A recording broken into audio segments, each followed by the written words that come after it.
تازہ ترین ویڈیوز کے لیے چینل کو سبسکرائب کر کے بیل آئیکن اور آل نوٹیفیکیشن پر کلک کریں تاکہ آپ کو ملے ہر اپڈیٹ سب سے پہلے۔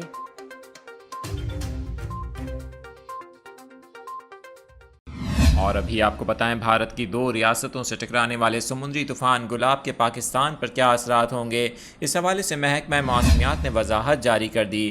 ڈائریکٹر محکمہ موسمیات سردار سرفراز کا کہنا ہے کہ سائیکلون گلاب کمزور ہو کر ڈپریشن میں تبدیل ہو چکا ہے جو اس وقت بھارتی ساحل کے قریب موجود ہے۔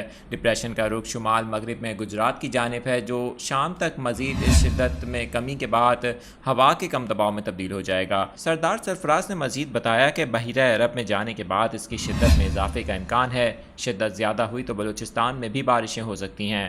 کراچی میں بارشوں کے حوالے سے پوچھے گئے سوال کے جواب میں ان کا کہنا تھا، کراچی میں کل سے 2 اکتوبر تک بارشوں کا امکان ہے۔ کل تیز ہواؤں اور گرج چمک کے ساتھ تیز بارش ہو سکتی ہے جس سے شہر میں اربن فلڈنگ کا بھی خدشہ ہے۔ محکمہ موسمیات کے مطابق سندھ کے مختلف شہروں میں بھی کل سے 2 اکتوبر کے دوران تیز بارشوں کا امکان ہے۔ اس کے علاوہ تھرپارکر، عمر کوٹ، سانگر، ٹھٹھہ، بدین، حیدرآباد اور دیگر علاقوں میں بھی تیز بارشیں متوقع ہیں۔